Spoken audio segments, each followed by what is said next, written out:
we're going to have a little bit of Sean White. Then we're going to do some activities with our arms. And we're going to do an angle determination demonstration. The reason I stopped it here is because if you ever want to build jumps, I have a friend in Colorado who builds these jumps.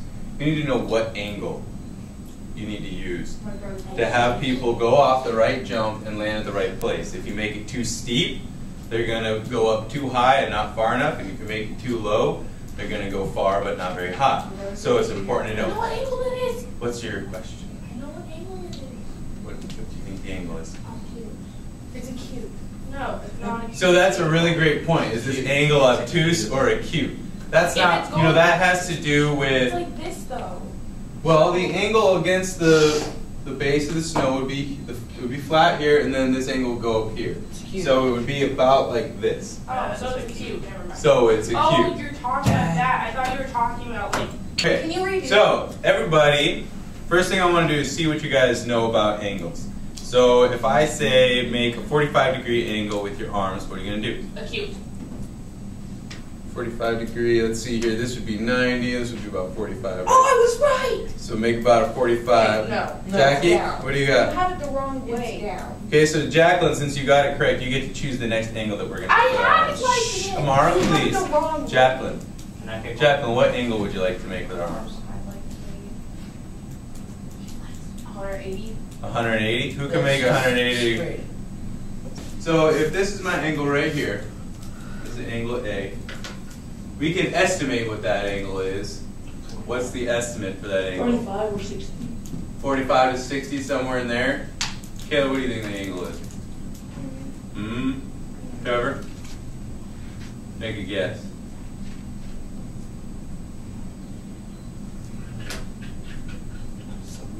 70, I think that's a good guess. So the first thing you need to know is that this is the vertex, right?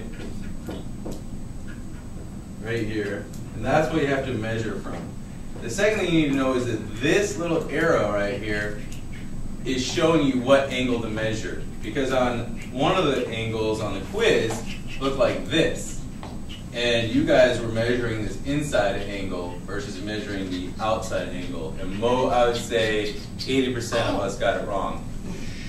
Please. Okay, so I'm going to demonstrate measuring this one real quick. I'm going to line the base of this black line up with my dot and make it perfect with that line. 60. And then draw it up, and it is right on 60. I knew it. And the other thing that was happening too with this very same angle, 60 degrees on that quiz, is that you guys were reading the outside angle. And some of you wrote down 120. How's that? Well, It's it would not, just I mean, it is what happened. Okay, you guys saw the outside angle number and you wrote down 120. Interestingly, you wrote down 120 and you also understood that it was acute. So that made me think, well, you really don't understand what acute and obtuse is, right? So acute is when it's less than 90, right? So if this is clearly less than 90 and it's acute, you knew that, then let's figure out why we're saying 120. Okay, so we have to realize that just because there's 120 on the line right here, that it's the interior number that's 60 degrees. We have to use our number sense for that. And then on this one, there's a couple different ways to measure an angle that is over 180 degrees. And Amara was on top. She was the only one to know that this is called a reflex angle. Okay? Now, that doesn't matter. What's the important thing here is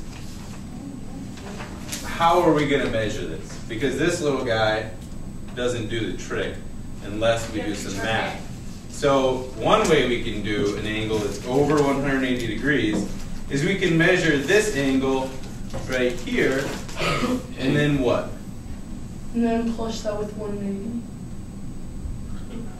No, you would take 360 and subtract angle x from that.